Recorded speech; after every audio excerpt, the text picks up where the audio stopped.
ବାଲେଶ୍ୱର ଜିଲ୍ଲା କ୍ରୀଡ଼ା ସଂଘର ସାଧାରଣ ସମ୍ପାଦକ ଅଦୀପ ଦାସଙ୍କ ହୃଦଘାତରେ ପରଲୋକ ହୋଇଯାଇଛି।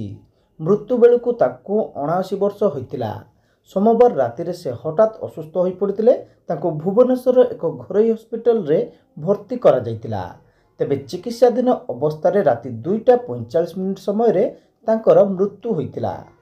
ତାଙ୍କର ମୃତ୍ୟୁ ଖବର ବିଜୁଳି ବେଗରେ ପ୍ରଚାରିତ ହେବା ପରେ ମଙ୍ଗଳବାର ସକାଳୁ ସକାଳୁ ଜିଲ୍ଲାର କ୍ରୀଡ଼ାପ୍ରେମୀ ଏବଂ ଜିଲ୍ଲା କ୍ରୀଡ଼ା ସଂଘର କର୍ମକର୍ତ୍ତା, Odisha Olympic association, Odisha cricket association କର୍ମକର୍ତ୍ତାଙ୍କ ସମେତ ବହୁ ବିଶିଷ୍ଟ ବ୍ୟକ୍ତି ସହରର ପରମିଟ୍ ପଡ଼ିଆ ଓ ସୁନଟସ୍ଥିତ ବାସଭବନରେ ପହଞ୍ଚି ଶେଷ ଦର୍ଶନ ସହ ଶୋକ ପ୍ରକାଶ କରିଥିଲେ। ଏଥିସହିତ ଶୋକସନ୍ତପ୍ତ ପରିବାରବର୍ଗଙ୍କୁ ସମବେଦନା ଜଣାଇଥିଲେ। ସୁନଟସ୍ଥିତ ଶ୍ମଶାନରେ ତାଙ୍କର ଶେଷକୃତ୍ୟ ସମ୍ପନ୍ନ ହୋଇଛି। ସ୍ୱର୍ଗତ ଦାସ 1978 ମସିହାରୁ ଦୀର୍ଘ 46 ବର୍ଷ ଧରି ବାଲେଶ୍ୱର ଜିଲ୍ଲା କ୍ରୀଡ଼ା ସଂଘର ସାଧାରଣ ସମ୍ପାଦକ ଭାବେ ସୁଚାରୁ ରୂପେ ଦାୟିତ୍ୱ ନିର୍ବାହ କରିଆସୁଥିଲେ। ତେବେ 2019ରୁ 2022 ପର୍ଯ୍ୟନ୍ତ ସଂଘର ସଭାପତି ପଦ ଅଳଙ୍କୃତ କରିଥିଲେ। ଏହି ସମୟରେ ଅଭୟ ମହାପାତ୍ର କ୍ରୀଡ଼ା ସଂଘର ସାଧାରଣ ସମ୍ପାଦକ ଥିଲେ। ପରବର୍ତ୍ତୀ ସମୟରେ ସେ ପୁନର୍ବାର ସଂଘର ସାଧାରଣ ସମ୍ପାଦକ ଭାବେ ନିର୍ବାଚିତ ମଧ୍ୟ ହୋଇଥିଲେ। ସାଧାରଣ ସମ୍ପାଦକ ଥିବାବେଳେ ସ୍ୱର୍ଗତ ଦାସ ପରମିଟ୍ ପଡ଼ିଆ ଓ କ୍ରୀଡ଼ାବିତଙ୍କ ଉନ୍ନତି ପାଇଁ ବିଶେଷ ଗୁରୁତ୍ୱ ଦେଇ ଆସୁଥିଲେ। Athletic, football, cricket, kabaddi, volleyball ଆଦି ସମସ୍ତ ଖେଳାଳିଙ୍କୁ ସେ ପ୍ରୋତ୍ସାହନ ଦେଉଥିଲେ। ଏହିଠାରୁ ଅଭ୍ୟାସ କରି ବହୁ କ୍ରୀଡ଼ାବିତ ଜିଲ୍ଲା, ରାଜ୍ୟ ଏବଂ ରାଜ୍ୟସ୍ତରୀୟ ସହିତ ଦେଶର ବିଭିନ୍ନ ପ୍ରତିଯୋଗିତାରେ ଅଂଶଗ୍ରହଣ କରି ବାଲେଶ୍ୱର ସମେତ ଓଡ଼ିଶା ପାଇଁ ଗର୍ବ ଓ ଗୌରବ ଅର୍ଜନ କରିଥିଲେ ବୋଲି ସଂଘର ସଦସ୍ୟମାନେ କହିଥିଲେ। ଏଥିସହିତ Odisha Olympic association, Odisha cricket association, football ଆସୋସିଏସନ୍ର କାର୍ଯ୍ୟଭାର ମଧ୍ୟ ସେ ଗ୍ରହଣ କରିଥିଲେ। ସେହିପରି ଅଲ୍ ଇଣ୍ଡିଆ ଆଥଲେଟିକ୍ ଆସୋସିଏସନ୍ ଓ ଇଣ୍ଡିଆନ୍ ଅଲିମ୍ପିକ୍ ଆସୋସିଏସନ୍ର ଯୁଗ୍ମ ସମ୍ପାଦକ ଥିଲେ ସେ। ତାଙ୍କର ବିୟୋଗରେ କ୍ରୀଡ଼ା ସଂଘରେ ବିରାଟ ଶୂନ୍ୟସ୍ଥାନ ସୃଷ୍ଟି ହୋଇଛି। ଏହିଭଳି ଜଣେ ବ୍ୟକ୍ତିଙ୍କୁ ହରାଇ କ୍ରୀଡ଼ାବିତଙ୍କ ଠାରୁ ଆରମ୍ଭ କରି ସଂଘର ସମସ୍ତ କର୍ମକର୍ତ୍ତାମାନେ ତାଙ୍କୁ ଝୁରି ହେଉଛନ୍ତି। ସଂଘର ସଦସ୍ୟ ସମେତ ବିଭିନ୍ନ ମହଲରୁ ଅମର ଆତ୍ମାର ସଦ୍ଗତି ନିମନ୍ତେ ନୀରବ ପ୍ରାର୍ଥନା କରାଯାଇଥିଲା।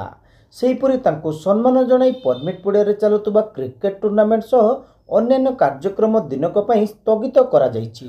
ଓଡ଼ିଶା ଅଲିମ୍ପିକ୍ ଆସୋସିଏସନ୍ ପକ୍ଷରୁ ଅଭିଜିତ ପୋଲେଇ, ଓଡ଼ିଶା କ୍ରିକେଟ୍ ଆସୋସିଏସନ୍ ପକ୍ଷରୁ ବୀରେନ ପୋଲେଇ, ଜିଲ୍ଲା ଆଥଲେଟିକ୍ ସଂଘର କାର୍ଯ୍ୟକାରୀ ସଭାପତି ଅଭୟ ମହାପାତ୍ର, ଉପସଭାପତି ଜଗଦୀଶ ଚନ୍ଦ୍ର ବେହେରା, ସହସାଧାରଣ ସମ୍ପାଦକ ପଦ୍ମଲୋଚନ ଲେଙ୍କା, ଯୁଗ୍ମ ସମ୍ପାଦକ ବୀରେନ୍ଦ୍ର କୁମାର ସ୍ୱାଇଁ, ନିମାଇ ରାଉତରାୟ, ସଞ୍ଜୟ ଲେଙ୍କା, ଅଜିତ କୁମାର ପାତ୍ର, ସଂଘର ସଦସ୍ୟ ତଥା ଆଦର୍ଶ କ୍ରିକେଟ କ୍ଲବର ସମ୍ପାଦକ ଇଞ୍ଜିନିୟର ବିଭୁପଦ ଦାସଙ୍କ ସମେତ ସମସ୍ତ ସଦସ୍ୟା, ଚାର୍ଟାର୍ଡ ଆକାଉଣ୍ଟାଣ୍ଟ ମାତୃଦତ୍ତ ଦାସ, ଜିଲ୍ଲା କ୍ରୀଡ଼ା ଅଧିକାରୀ ପୂର୍ଣ୍ଣଚନ୍ଦ୍ର ଜେନା, ସଦସ୍ୟ ବିଷ୍ଣୁପ୍ରସାଦ ମହାନ୍ତି, ବରିଷ୍ଠ ସଭ୍ୟ ସୁକାନ୍ତ ନାୟକ, ଖୋଖୋ କବାଡ଼ି ସଂଘର ଯୁଗ୍ମ ସମ୍ପାଦକ କାର୍ତ୍ତିକ ଚନ୍ଦ୍ର ନାୟକ ପ୍ରମୁଖ ସ୍ୱର୍ଗତ ଦାସଙ୍କର ଶେଷ ଦର୍ଶନ କରିବା ସହିତ ଶୋକସନ୍ତପ୍ତ ପରିବାର ପ୍ରତି ସମବେଦନା ଜଣାଇଛନ୍ତି। 1978 ମସିହାରେ ସେ ବାଲେଶ୍ୱର ଜିଲ୍ଲା କ୍ରୀଡ଼ା ସଂଘର ସାଧାରଣ ସମ୍ପାଦକ ହିସାବରେ ନିର୍ବାଚିତ ହୋଇଥିଲେ। ସେହି ଦିନଠାରୁ ଆଜି ପର୍ଯ୍ୟନ୍ତ ସେ ଗୋଟେ ଟର୍ମ ଛାଡ଼ିଦେଲେ।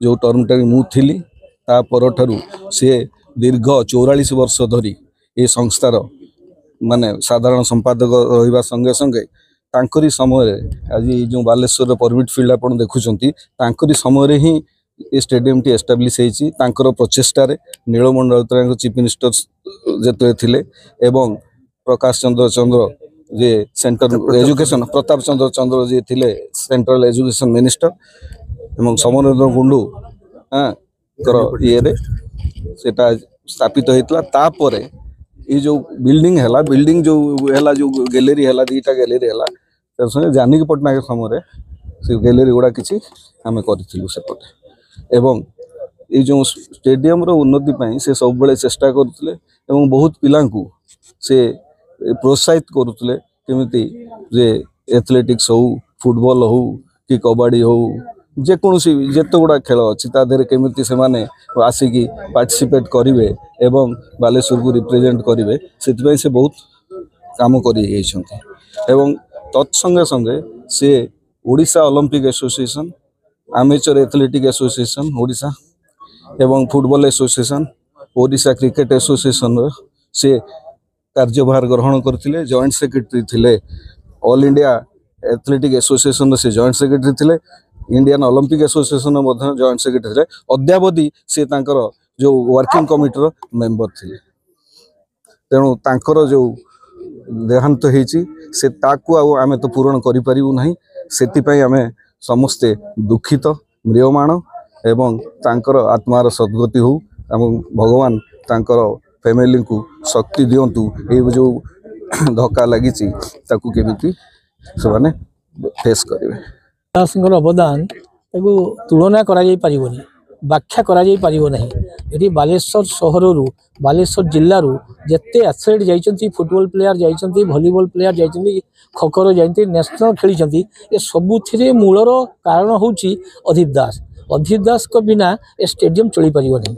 खाली एठी नुहे सारा ओडिशा रे आपण देखंतु ओलंपिक एसोसिएशन जोटा हम वर्किंग प्रेसिडेंट कहिगले अभय महापात्र, ये अक्षर अक्षर सत्य कथा। सेठी जो ताकर ढाक रही आम जाऊ सदाले मेम्बर हो जाई देखीचु, जो ढाक रही सेठी जेते बेले जो कथा कहिसंती हमर क्रिकेट कई पिला गोटे सिलेक्शन पालानी, एठी आम आसी कंप्लेन कलु अधीप भाई पाखे, भाई टी कहि दियंतु टी आम छुआ जाता क्रिकेट फुटबॉल सिलेक्शन पाता स्टेट खेलता। सी कहला मात्र संगे संगे हो जाए एवं से पिला माने जाई संतोष ट्रॉफी फुटबॉल खेली आम पिला माने सातटी पिला फुटबॉल खेली, नेशनल गोल्ड मेडल पाई एथलेटिक रो बहुत कार्य जहाँ हो सब अधीप दास जरिया एठू केते लोक से तैयारी कर पठे आम गणना करूँ एभली कम कर। गोल्ड मेडल पाई आम बालेश्वर बहुत पिला खो पाई, वॉलीबॉल पाई, एथलेट पाई, फुटबॉल खेलुं सदाबले संतोष ट्रॉफी खेलुं, नेशनल खेलुं। एबे यही समय अधीप दास को समय एबे 2 जन झील जाकि नेशनल खेलुं, क्रिकेट खेलुं। आठू कही किसी हम ना, तेणु तांकर जो खाली पड़ा स्थान से शून्य स्थान ए बालेश्वर कई जन्म ही पूरण करने।